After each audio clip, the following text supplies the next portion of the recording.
Good evening, everyone. We're broadcasting live, May 27th.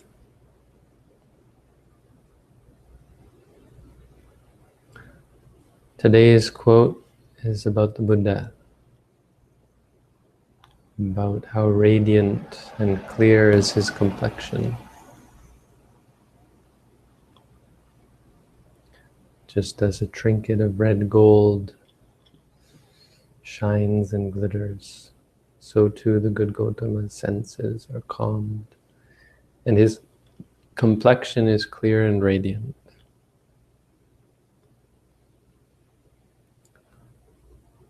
So in and of itself, it's a praise of the Buddha, and the most obvious benefit of this quote is to encourage reverence for the Buddha, which is good in and of itself. It's good to revere great people.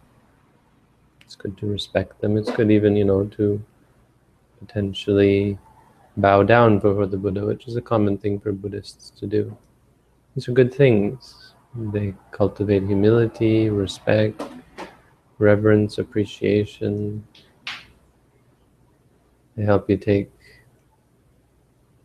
the practice, the teaching seriously. When you think about the Buddha and how wonderful he was, it's a good thing, good for your practice. But I think what's more interesting is why. Why is the Buddha so radiant? What is it about a Buddha as opposed to another religious teacher that we would argue or say or claim makes him more radiant? Or what makes him special? What makes him radiant more than an ordinary person? And that we find in the Buddha's teaching, and that's more interesting because then it is something that we can actually emulate. We emulate the practices and the behaviors, and the mind states that lead one to be radiant. That's of deeper benefit than simply praising the Buddha, because of course that's quite limited. Some people, that's all they do is, rather than working to better themselves, they praise people who are better than themselves. I mean, not even in religion, this is a common thing in the world. People use it as a defense mechanism. When someone is great, when someone is exceptional at something, they use it as a defense mechanism to praise them. It is a way of avoiding actually emulating them or keeping up with them. Oh, you're such a good person. Well, why? What? That means you're not going to become a good person. Yeah, and that's actually the thing. Oh, you're so nice, so wonderful. Basically saying, I have no intention of becoming such a nice person. I find it remarkable. Sometimes we maybe wish we could be like that person, but just the idea of praise is limited and limiting, and can be potentially limiting if we rely upon praise of the Buddha. We worship the Buddha, oh, he's so great, and then people say things like, you can't possibly see Nibbana yourself. Nirvana is not something a human being can. Or I had one man tell me, human beings can't attain Nibbana. He said it's like, no, what did he say? He said, oh, you Westerners, you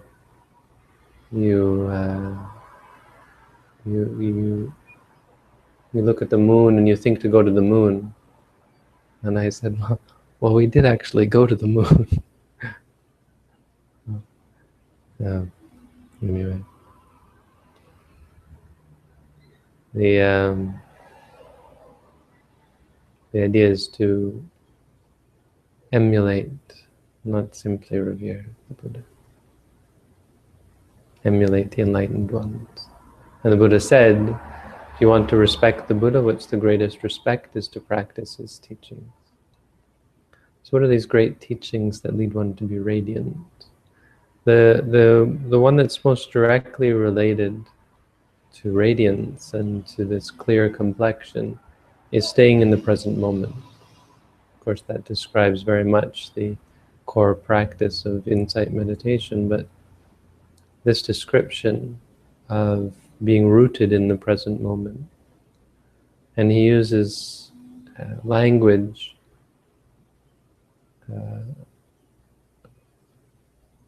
relating to plants and how they're rooted in the ground.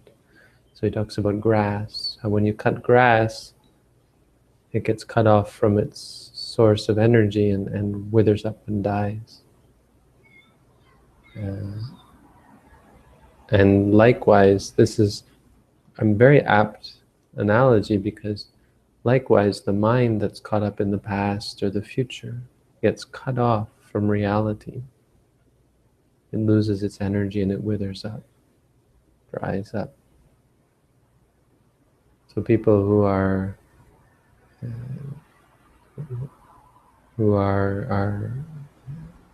of poor complexion, in the sense of aged and wrinkled and so on, but, you know, beyond normal, people whose bodies become sick and chronically unhealthy. It's for many causes, but one cause is not being present.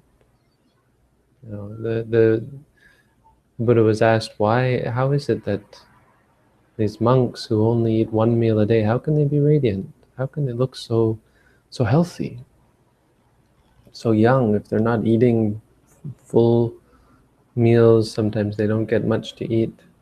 How can they still look so radiant? And that's what the Buddha said. He said it's because they don't, for the past they do not mourn, nor for the future weep. They take the present as it comes, and thus their color keep. That's from the Jataka.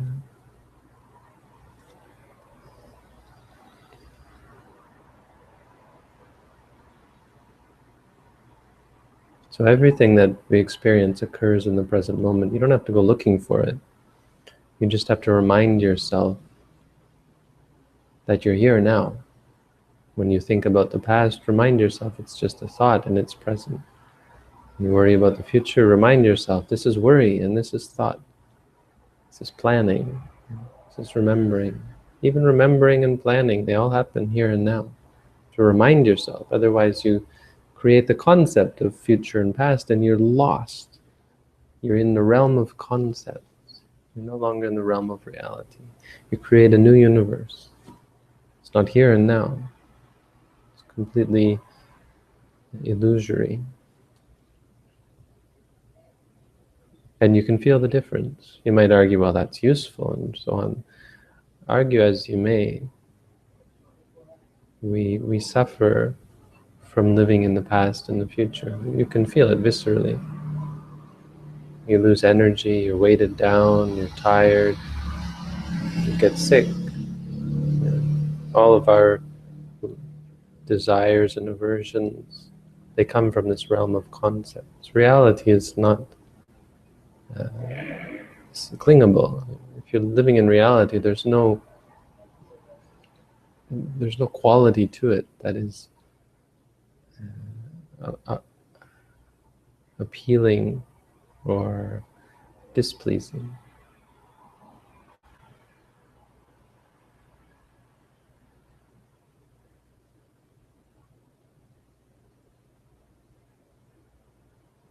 So a little bit of,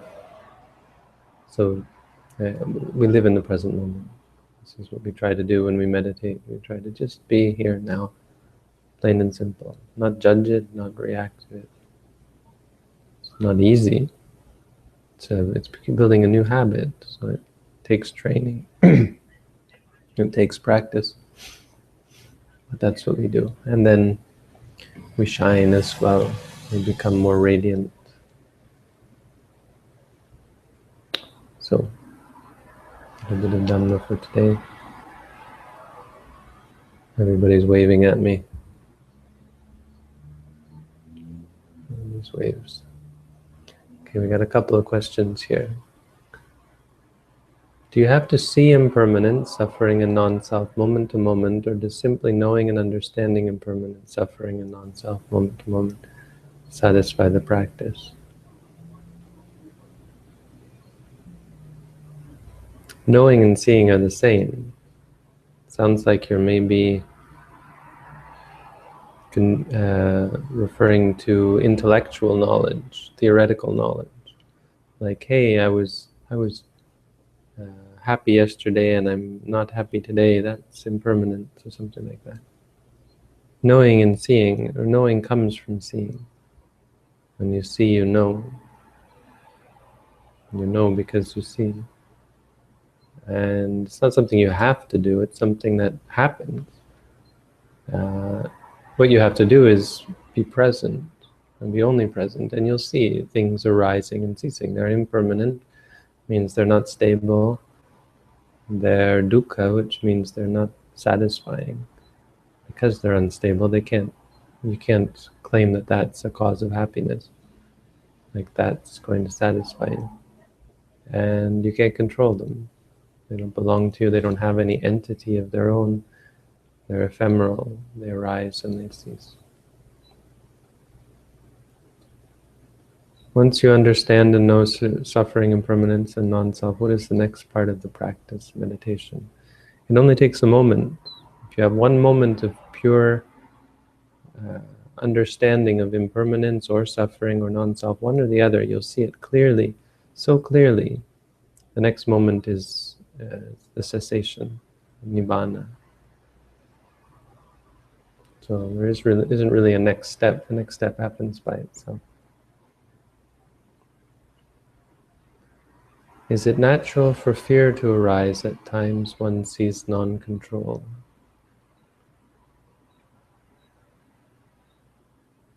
Oh, absolutely, yes. It's called bhayanyana. Not exactly. Bhayanyana is you see the fearsomeness. The fear that comes from it is problem. Fear is based on anger, dosa. So you have to acknowledge it. Afraid. But it's of course common once you see how terrifying it is, how unstable everything is. It's like having the rug pulled out from under you, or having your whole foundation shook. Because we think of our lives as, I can control this. And then we realize, I can't control this. That's scary. But the knowledge isn't afraid. It's not important to be afraid. It's not good to be afraid. It's just a reaction that we have to work on and overcome.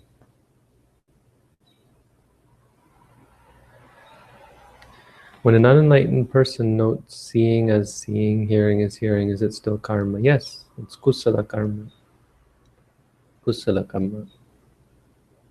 It's jnana sampayutta as well, so it's associated with knowledge. So it's karma in the best of the best sort.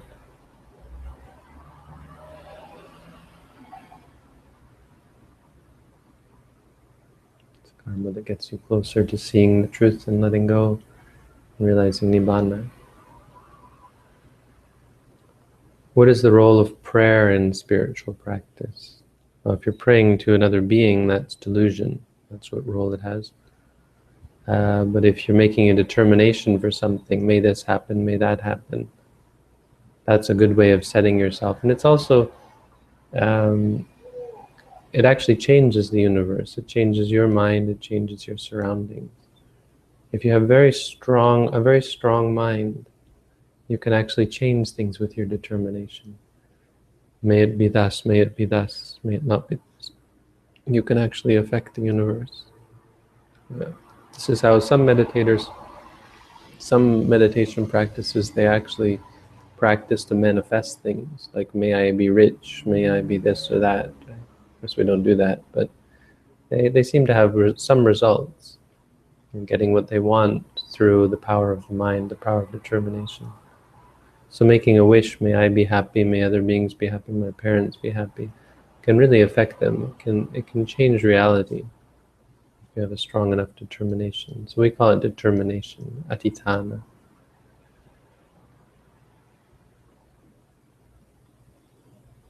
If you hear a voice clearly, is it important to note all the change in the voice happening in that particular moment? No, just say hearing. You don't have to worry about the particulars. You'll see all the particulars anyway. But what you have to remind yourself is that that's just hearing. It's nothing else. It's not good. It's not bad. It's not me. It's not mine.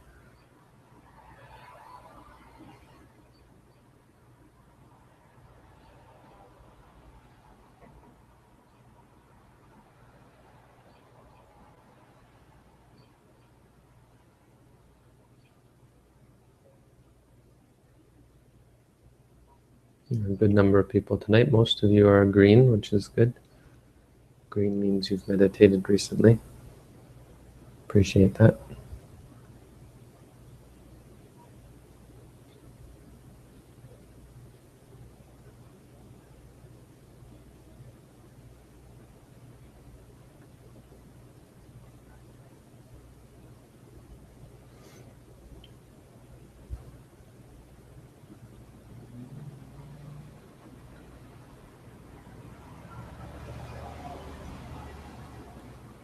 You're welcome. Okay. No other questions. We will stop there. Tomorrow I don't think I'll be broadcasting tomorrow. It's a long day tomorrow with this big thing in Mississauga, so probably I'll just take a break. We'll see, but I don't think so. Anyway, have a good night, everyone.